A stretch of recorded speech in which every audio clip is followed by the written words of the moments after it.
नमस्कार, न्यूज़ 100 में आपका स्वागत है। मैं हूं प्रशांत सक्सेना। आज हमारे साथ में महिला आईपीएस कल्पना सक्सेना हमारे साथ में है। आज हम उनसे बातचीत करेंगे। आईपीएस का सफ़र कैसा रहा उस पर हम डिस्कस करेंगे। क्या क्या चैलेंजिंग है लाइफ में उस पर डिस्कस करेंगे। एक टीचर से और एक आईपीएस का सफ़र कैसे रहा उस पर भी हम लोग बातचीत करेंगे। कल्पना जी, आपका बहुत बहुत स्वागत है न्यूज़ 100 में। Thank you. कल्पना जी पहले टीचर थी और टीचर के बाद आपने यूपीएससी एग्ज़ाम क्वालिफाई किया 1992 में। उसके बाद 1994 में आप यूपी पुलिस ज्वाइन किया आपने। तो कल्पना जी, जब आपने यूपी पुलिस जब एग्ज़ाम दिया, एग्ज़ाम देने के बाद जब आपका रिजल्ट आया, रिजल्ट आने के बाद 24 घंटे तक आपको रिजल्ट ने बताया कि आप पास नहीं हुई। उसके बाद अचानक आप सुबह जाते हो, देखते हैं कि आप पास हो गए। तो वो जो फीलिंग थी वो क्या फीलिंग रही होगी, क्योंकि रिजल्ट आने के बाद आपको पता चला कि इलाहाबाद से बताया गया कि आप पास नहीं हो पाई हैं। और सुबह जब आप मेरठ जाते हैं और मेरठ जाके देखते हैं सबसे ऊपर नाम आप ही का होता है, तो रात का जो आपको लग रहा था कि मैं पास हो जाऊंगी और पिताजी कहते हैं कि मैं पास नहीं हो पाई, और सुबह जैसे आप देखते सबसे पहले सुबह वो रात कैसी बीती, उसके बारे में हर दर्शकों को कुछ बताएंगे। वो बहुत ही लोमहर्षक एक्सपीरियंस रहा। और मुझे लगता है प्रशांत, मैंने परीक्षाओं के लिए बहुत परिश्रम किया था और मुझे पूरा आत्मविश्वास था कि मैं इसमें पास होंगी। लेकिन जब ये सूचना आई कि आप पास नहीं हुई हैं तो मुझे विश्वास नहीं हुआ और पूरी रात्रि ये विश्वास हो ही नहीं रहा था कि मैं पास नहीं हुई होंगी। और इसीलिए मैं सुबह को खुद अपनी आंखों से यूनिवर्सिटी में रिज़ल्ट देखने गई।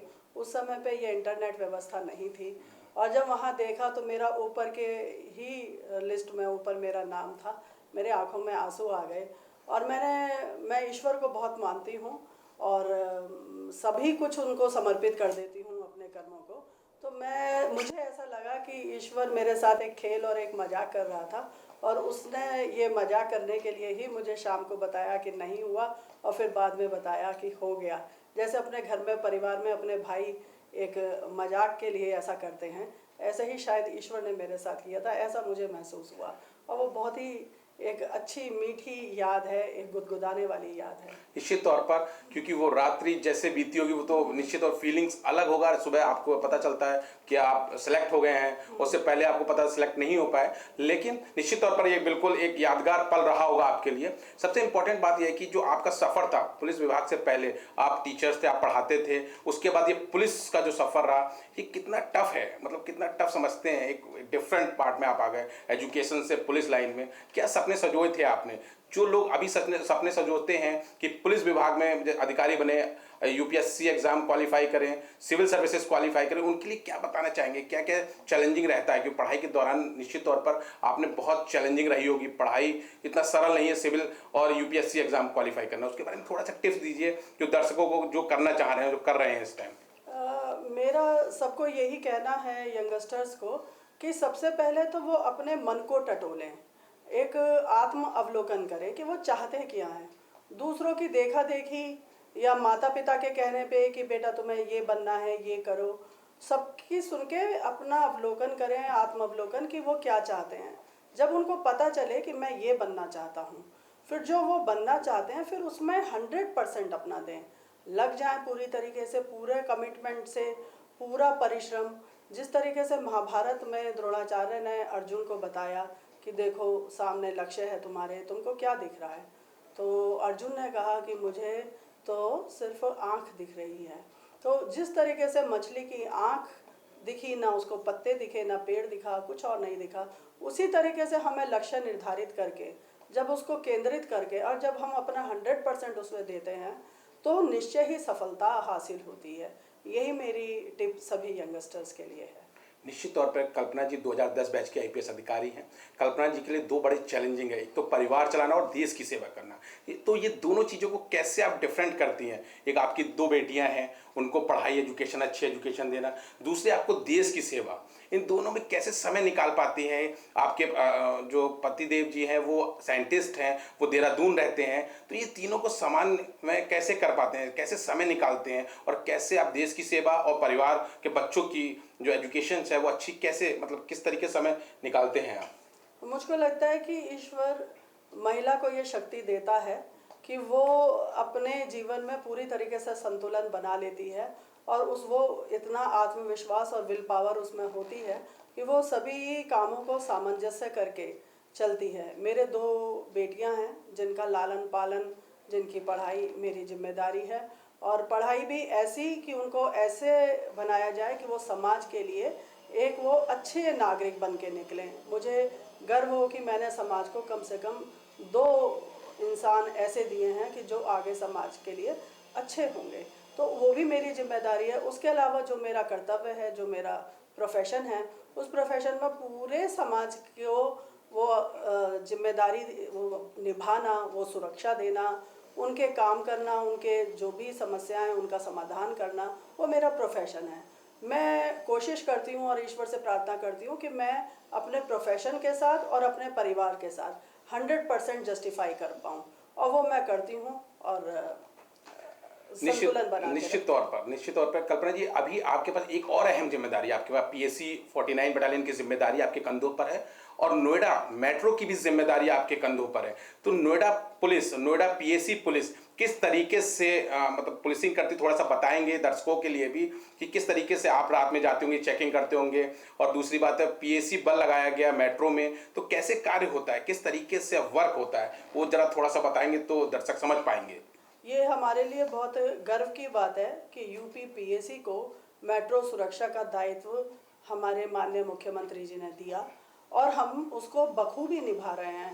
ये उत्तर प्रदेश के लिए पहली बार मेट्रो की सुरक्षा का दायित्व यूपी पीएसी को दिया गया है। इससे पहले सीआईएसएफ ही डीएमआरसी की तरफ से, दिल्ली मेट्रो रेलवे कॉरपोरेशन की जो सुरक्षा है वो सीआईएसएफ करती है, और हमने पहली बार यूपी पीएसी ने मेट्रो की सुरक्षा संभाली और पिछले जनवरी 2019 में माननीय मुख्यमंत्री जी ने इसका उद्घाटन किया था। तब से आज तक बखूबी मेट्रो की सुरक्षा संभाल रही है और इसके लिए मैं मुख्यमंत्री जी का भी आभार व्यक्त करूंगी कि उन्होंने हम पे विश्वास किया, और मुझे इस बात का गौरव है कि यूपी पीएसी यूपी पुलिस का नाम गौरवान्वित कर रही है और बहुत अच्छे से स्मार्टली और प्रोफेशनली मेट्रो की सुरक्षा दे रही है।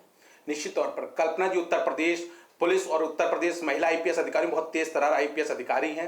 निश्चित तौर पर कल्पना जी, मुझे एक घटना याद आ रही है। 3 सितंबर 2010 आप एसपी सिटी बरेली में थी।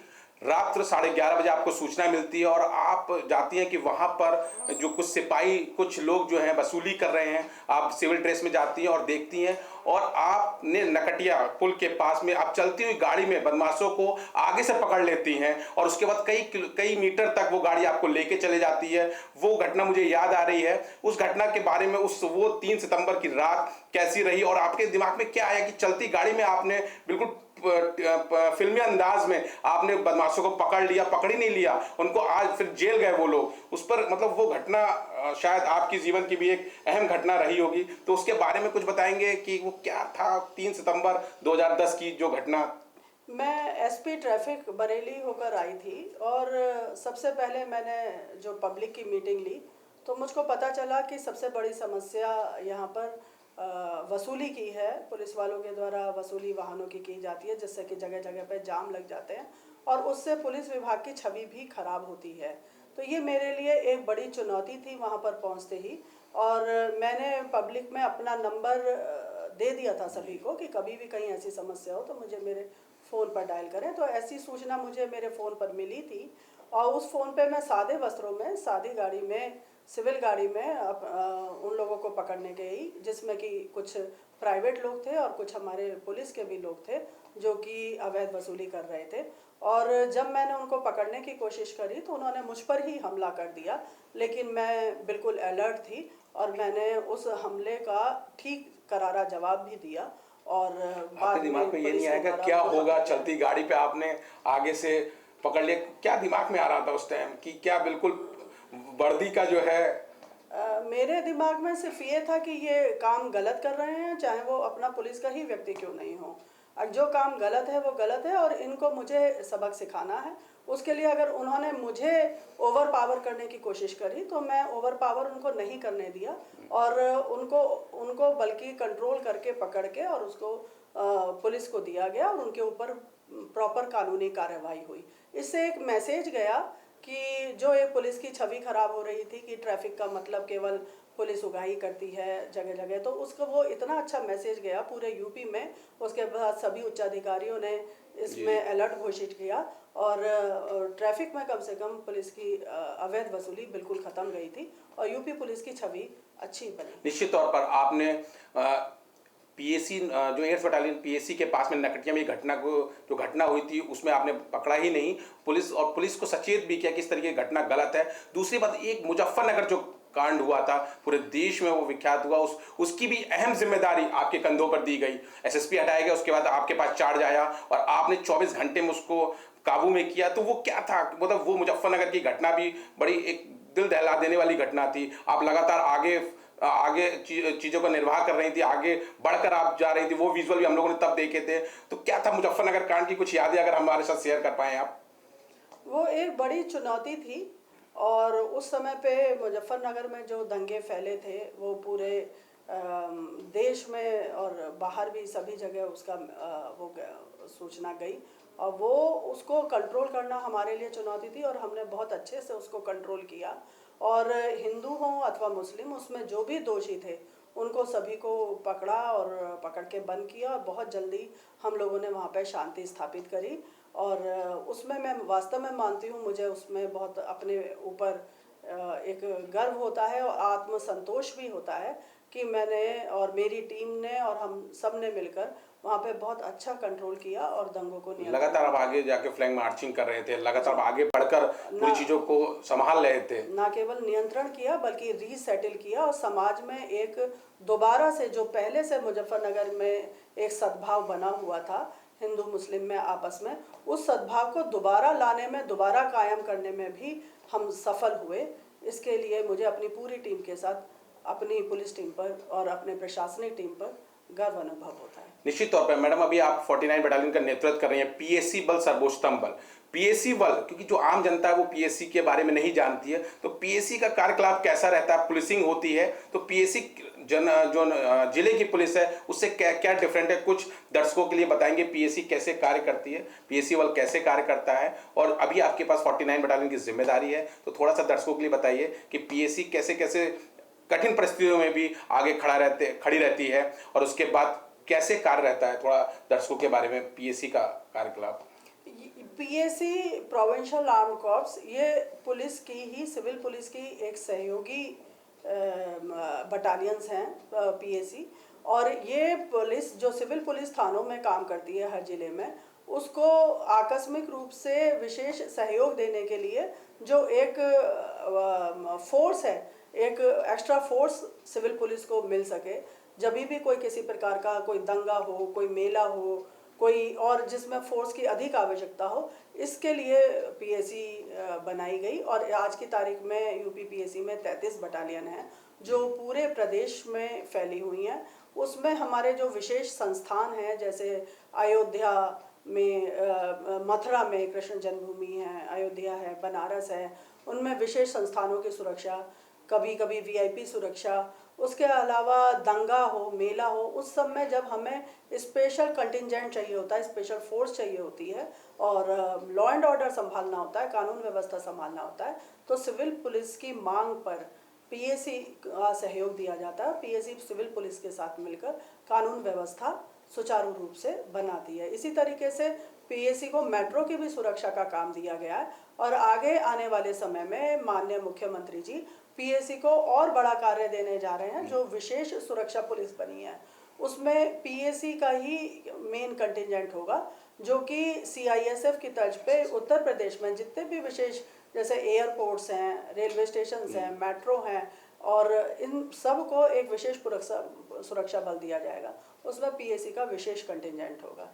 इस प्रकार से पीएसी यूपी में सुरक्षा के लिए और कानून व्यवस्था बनाए रखने के लिए लगातार अच्छे कार्य कर रही है। मैडम, अभी सीएम योगी महिला सशक्तिकरण पे सीएम योगी बहुत काम कर रहे हैं। हर थाने में महिला सशक्तिकरण के लिए पूरा एक अलग से ऑफिस बनाया गया है, अलग से चीज़ें चल रही हैं। सीएम योगी ने महिला सशक्तिकरण पर लगातार आगे बढ़कर हर थाने, हर डीजीपी को आदेश किए हैं। पीएसी में भी कुछ महिला सशक्तिकरण पे कार्य चल रहा है या कुछ पीएसी में अलग कुछ महिलाओं के लिए एक अलग से कुछ चीज़ें डिप्यूट की गई हैं?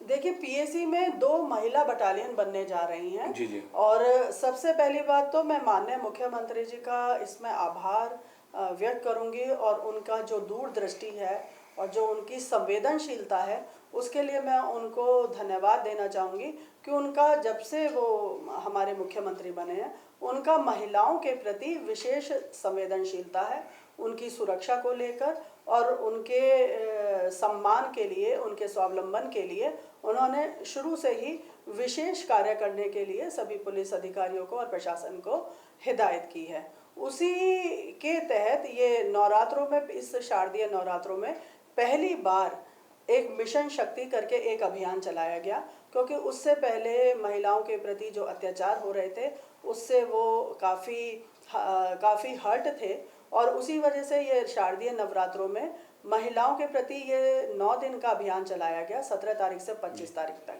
इस मिशन शक्ति कार्यक्रम में एकजुट होकर सभी प्रशासन ने, सभी एनजीओज ने और पब्लिक ने, सभी ने मिलकर महिलाओं की सुरक्षा के लिए एक जागरूकता पैदा करने का कार्य किया, और एक नेटवर्किंग की कि कुछ काम है जैसे समाज कल्याण अधिकारी के होते हैं महिलाओं और बालकों के बच्चों के लिए, कुछ पुलिस के दायित्व हैं, कुछ प्रशासन के दायित्व हैं, तो उन सब की नेटवर्किंग आपस में अच्छी हो, वो ट्रेंड हो, वो आपस में जुड़ सकें और वो सब मिलकर दूर तक महिलाओं को, चाहे वो देहात में रहती हो महिला, दूर से दूर वहाँ तक अप्रोच कर सकें और हम उन्हें बता सकें कि वो किस तरीके से अपने को सुरक्षित महसूस करें माहौल में, और यदि उन्हें कोई समस्या होती है तो वो किस तरीके से पुलिस को अप्रोच करें और किस प्रकार से अपने को वो सुरक्षित माहौल में स्वावलंबी बना सकती हैं और सम्मान से जी सकती हैं। इसके लिए ये 9 दिन का अभियान चलाया गया, जो बहुत ही सफल रहा। जी, जी।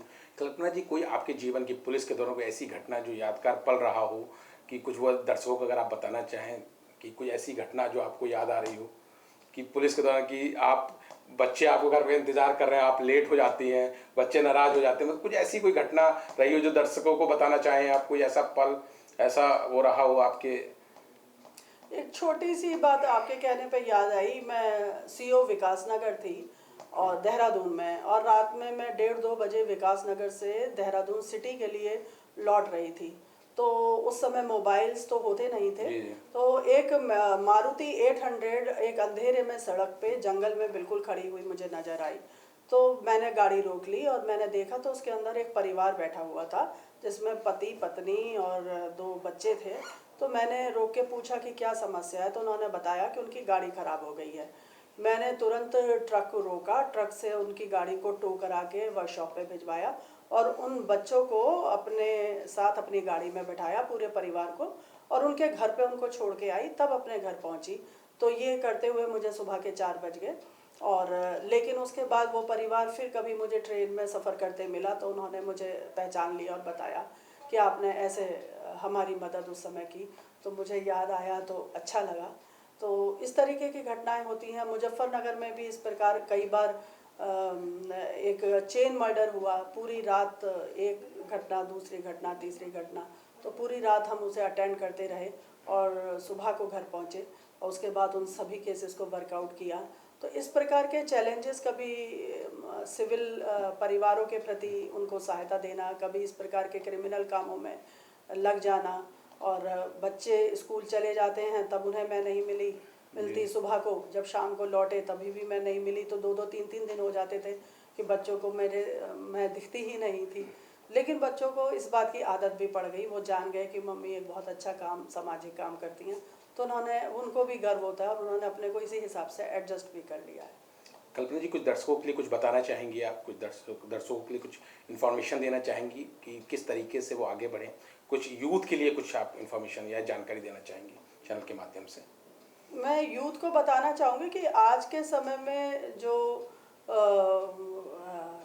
घटनाएं हो रही हैं लड़कियों के प्रति, और यूथ के साथ द्वारा ही हो रही हैं, मतलब एक लड़का लड़की के ऊपर तेजाब फेंक देता है, या लड़की ने शादी करने से मना कर दिया उससे, तो उसकी सहमति नहीं है तो उसके ऊपर एग्रेसिव हो जाता है। तो ये जो यूथ में ऐसी सोच आ रही है वो चिंताजनक है। क्योंकि हमारा मुझे नहीं लगता कि हमारा जो यूथ की परवरिश ऐसी नहीं होनी चाहिए। हमारा जो परिवार है, अगर हम बच्चों को लालन पालन इस तरीके से करें कि लड़का और लड़की को बराबर देखें, और इस प्रकार का कोई एग्रेशन लड़के में नहीं आना चाहे कि जो एक मेल चौविनिज्म है चला आ रहा है, मेल ईगो है कि मुझे कैसे किसी लड़की ने मना कर दिया, या मैं ज़्यादा शक्तिशाली हूँ, मैं ज़्यादा पावरफुल हूँ, मेरे में मसल पावर ज़्यादा। जो ये है, ये हम लोग घर से ही सीखते हैं। जब भाई और बहन छोटे छोटे होते हैं और जब बड़े होते हैं तो हम हर चीज़ में प्रायोरिटी भाई को देते हैं। अगर पानी लाना है तो फादर या मदर बहन को कहते हैं कि जाओ पानी ले आओ, भाई तो ला ही नहीं सकता। तो यदि ये हम लोग भाई को भी कहें कि जाओ तुम पानी ले आओ, बहन बैठी है, या फिर जहाँ पर वो काम करना है, मान लो खेत में काम करना है, तो कहेंगे भाई ही करेगा, बहन नहीं कर सकती। नहीं, बहन भी कर सकती है। यानी लड़के और लड़की को बराबर हम हर काम में लगाएं, कोई उनके लिए काम का बंटवारा ना करें कि ये तुम्हारे लिए है, ये तुम्हारे लिए। और उसी प्रकार की हमारी सोच भी हो, सोच में भी हम ये नहीं सोचें कि भाई ही बहन की रक्षा कर सकता है, बहन भी भाई की रक्षा कर सकती है, वो भी उतनी ही शक्तिशाली हो सकती है। हमारी अगर ये सोच अच्छी होगी तो हमारे बच्चे, जो यंग बच्चे हैं, उनके अंदर ये फ्रस्ट्रेशन नहीं आएगा जिस तरीके का फ्रस्ट्रेशन हम आज समाज में देख रहे हैं। तो सबसे पहला जो जिम्मेदारी है माता पिता की है, वो अपने बच्चों को परिवार में इस तरीके से लालन पोषण दें।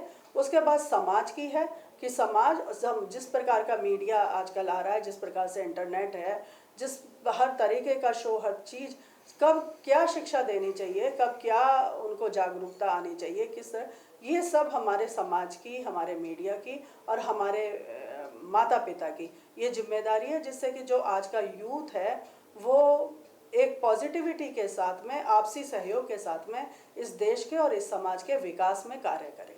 कल्पना जी, आपके माता पिता ने आपको आगे रखा हमेशा, उनके लिए कुछ 2 लाइनें अगर आप कहना चाहें। मैं अपनी पूरी प्रगति, पूरे अपने कैरियर का, जो आज मैं जो भी हूँ, उसके लिए मैं अपने माता पिता को ही पूरा दायित्व देती हूँ। उनको ही क्रेडिट देती हूँ। उन्होंने मुझे इस तरीके से मेरा लालन पोषण किया है। मेरी मदर भी वर्किंग थी, लेकिन उन्होंने वर्किंग होते हुए भी कभी मुझे पढ़ने में कहीं रोका नहीं। उन्होंने हमेशा मुझे पूरा सहयोग दिया कि मेरी पढ़ाई में कहीं कोई डिस्टरबेंस नहीं आए।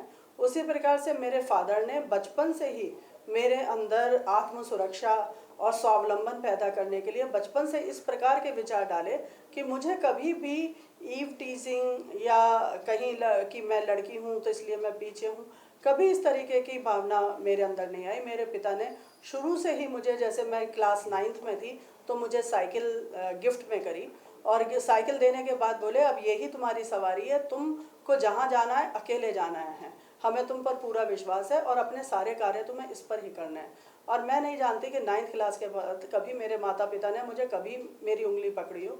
बस उनको मुझ पर पूरा विश्वास था, मैं बता देती थी। और मैंने जहाँ भी कहीं एडमिशन लिए, जहाँ भी कहीं मैं एग्ज़ाम देने गई, सब जगह मैं अकेले गई। इतना कॉन्फिडेंस और आत्मविश्वास मेरे माता पिता ने मेरे अंदर डाला था, जिसके लिए मैं पूरी तरीके से अपने माता पिता की आभारी हूँ और कद्रदान करती हूँ। कल्पना जी, न्यूज़ 100 पे बातचीत करने के लिए बहुत बहुत धन्यवाद। Thank you Prashant.